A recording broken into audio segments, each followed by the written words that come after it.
ya hi Xitsonga va ka hina i manyanga ndzi ta kombisa na n'wina tinxaka tin'wani mi nga ta tsakisiwa hi title se mi rhandza ti-show mi kombela loko after watching this video mi comment kwalaho mi byela ku swi endla kumbe a swi endli anyways ni decide ku na hamba ni khavhara na ti-true crime cases and leswi ni decide ndhaka loko ni realize ku 90% of the things that I watch on YouTube or maybe na le ka TV ku va ku ri sweswo swa ti-documentaries leti ti khavharaku true crime. So that's why I've decided ku na mehe ni ta khavhara sweswiwani, but it's an experiment. Loko swi nga endli mi ta vula, loko swi endla mi ta vula. If there are any improvements that I should make, you can comment. So ni ta va kha ni tirhisa Xitsonga because I believe ku majority of the people lava nga this channel i Matsonga. A ni vulavula ngopfu music wa Xitsonga and ku ri hi Matsonga ntsena ku na van'wanyana and sure va xitwa Xitsonga hi mhaka ku ni vulavula hi music wa Xitsonga. So namuntlha ni ta ni ya khavhara case ya Ananias Mathye va ku tala va n'wina ni choma ku tiva ku twa na hi maheveheve. So mina namuntlha ni ta khavhara ku u sungule kwihi vugevenga i mani Ananias Mathye and u khomiwe kwihi and na ntungu wakwe lowuwani ni ta ku yi mhaka yakwe leyo famba a pfinya u yi sungule rini. So Ananias Mathye i wanuna loyi a humaku a Mozambique ku hi tsema ku koma ku yi nga leyi ngopfu. Ananias Mathye u fiki a tikweni ra Afrika-Dzonga hi lembe ra 1999. Hi rona lembe ra 1999 Sibara yi nga se sungula to pfinya. Yi vheti loko yi fika la tikweni hi ti 19 ta August i reported ku yi yive sound system ya Dayina. Kombela ku ri sweswo vito rakwe i mulungu.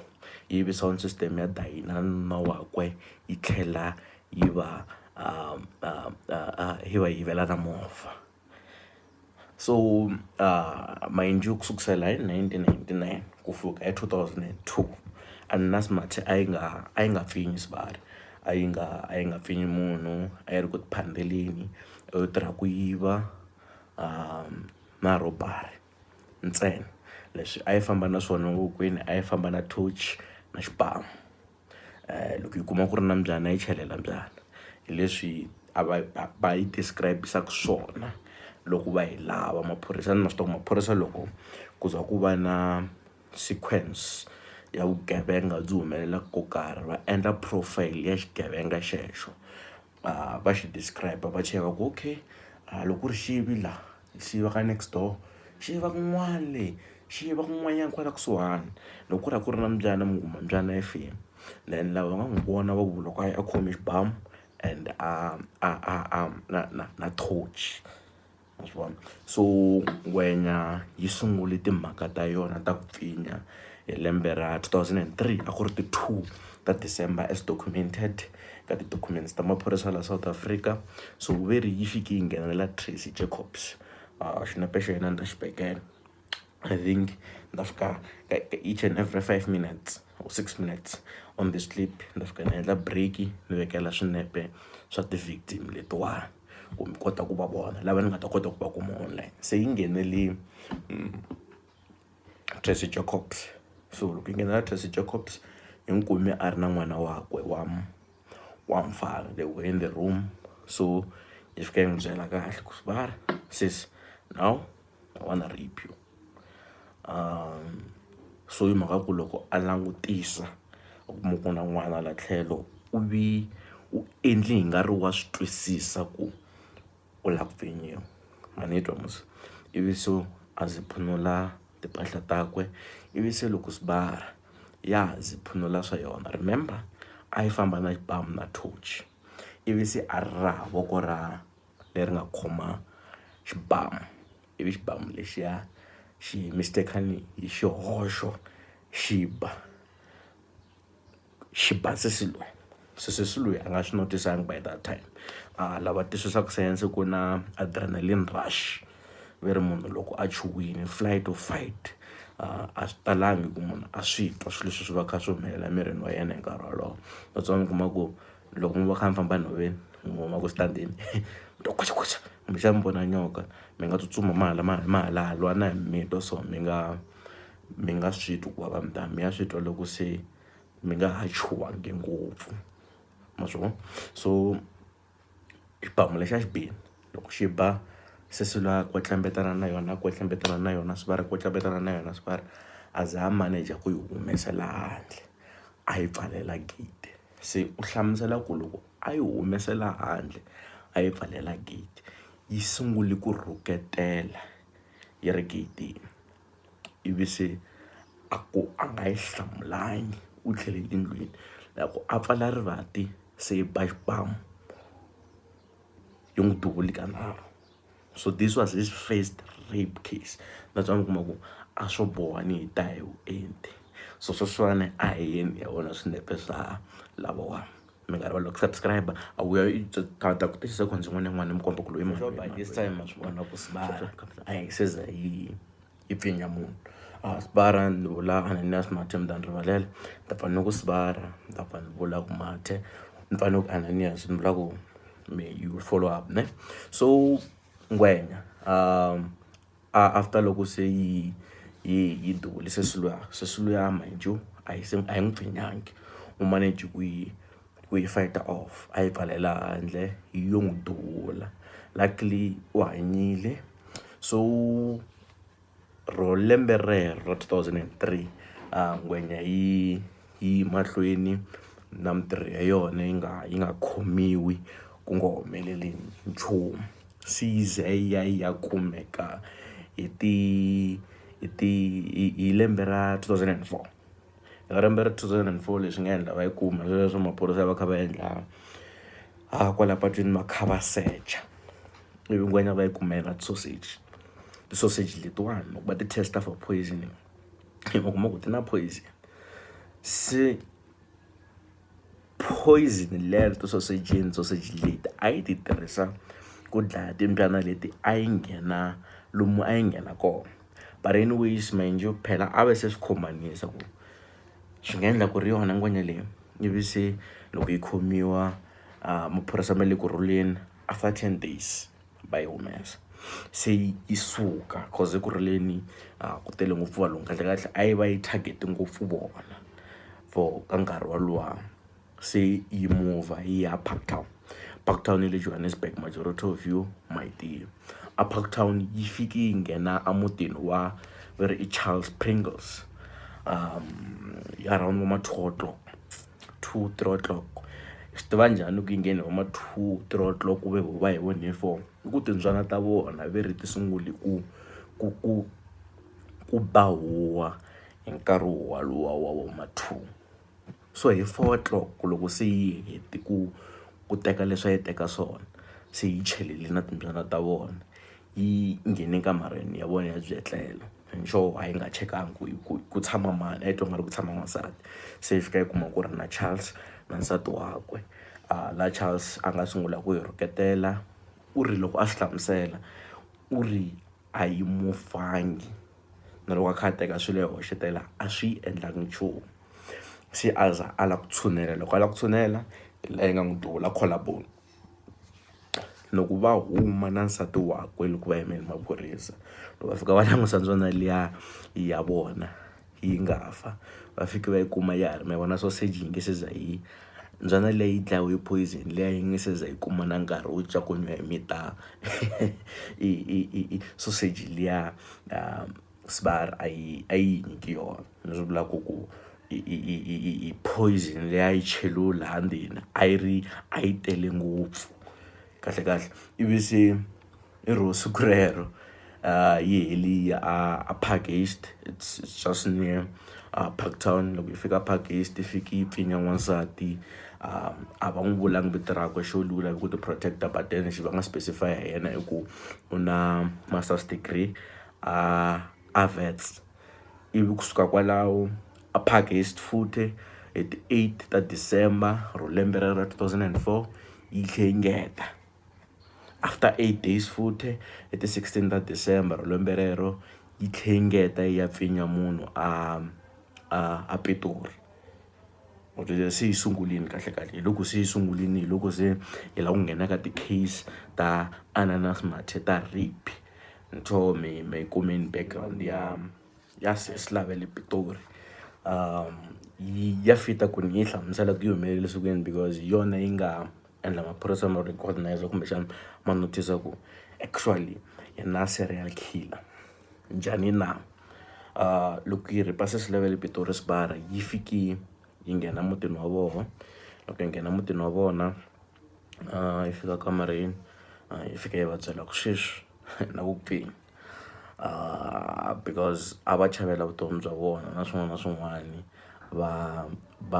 va pfumela va ku va cooperate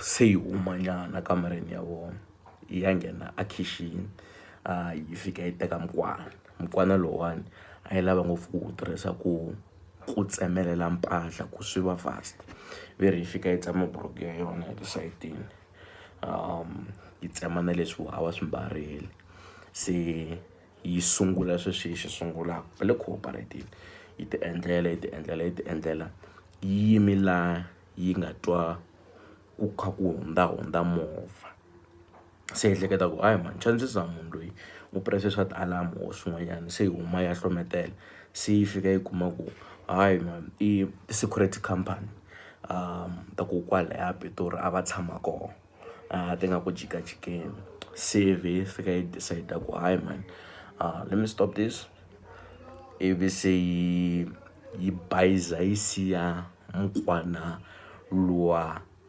laya ka crime scene yi teka movha yi famba so loko yi siya mukwana luwa laya ka crime scene maphorisa loko ma teka ma fika ma endla fingerprint analysis ma fika ma kuma ku munhu loyi i munhu wun'we loyi a nga duvula sesi lava ya le a nga sungula ku ni nga mi hlamusela munhu wun'we la pfinyapfinyiwaku vanhu lavo one because hi kuma fingerprint ya one unfortunately at that stage a va nga koti ku kuma because a va a nga ri kona ka system ya la South Africa kumbexani a nga ri kona ka system ya maphorisa ma ni mi hlamusela ku swi tirha njhani loko mi sweswiwani no fika ni nghena ni yiva ni tlhe ni yiva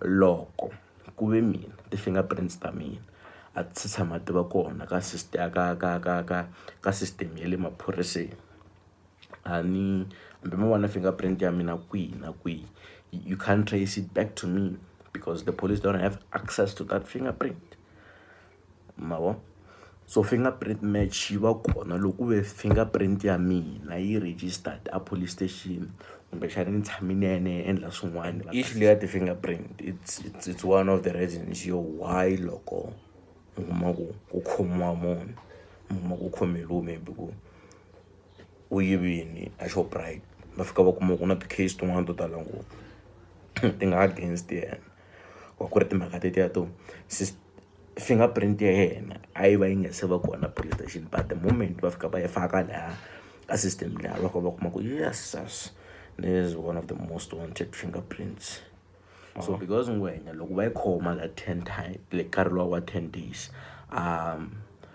va tlhe va yi tshika they didn't register him on the system a va swi kotanga ku swi tracer back ku ta mali leyi nga kuma khomi ti-sausage na nhundzu yo yiviwa siku leriya va tlhahuma hi beyili ya 500 I think ni yi tlulini u yi tlhe yi khomiwa futhi endzhaku ka 10 days loko ya ku heta ku tshikiwa for ti-sausage hi 2004 loko ya ku heta ku tshikiwa for ti-sausage letiya a ti ri na poison yi tlhe yi khomiwa futhi yi kumeki na nhundzu ivi se va yi humesa hi beyili ya 500 ivi yi tlhe nga ha yi khona so a va nga swi connect-anga sweswo because a va nga na ti-fingerprint ta yona mavo but ti-fingerprint a yi kota ku matcha ti-fingerprints letin'wanyani hinkwato ti nga kumeka ka ti-crime scene letin'wana na tshemba ni swi veke kahle se case leyiwani ya mhani lawa it was the genesis of profiling actually there's a serial killer at Luzwe. So as they did research and more research on this fingerprint, va fike va kuma ku ti-fingerprints letiya va ti connecta na na passport yin'wanyana ya fake, and this passport yi kumekile ku yi endliwe hi mani.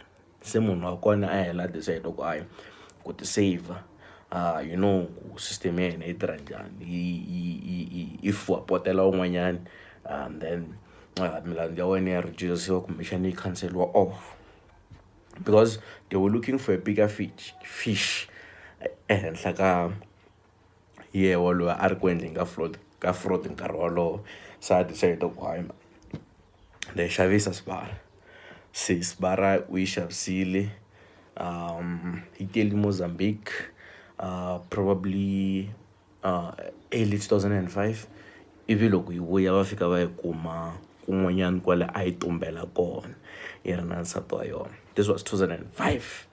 Va fika se va ti connect-ini ti-cases letiwani hinkwato ku tamani la nga pfinya manimani, tamani la nga pfinya manimani, tamani la nga endla yini, tamani la nga yiva kwihi and stuff like that. Se a va swi khomanisi hinkwaswo, ivi se va fika va yi khoma. Loko va yi khoma hi ro lembe ra 2005 before yi ya ka trial, before yi ya kwihi na kwihi, because yi refused to speak.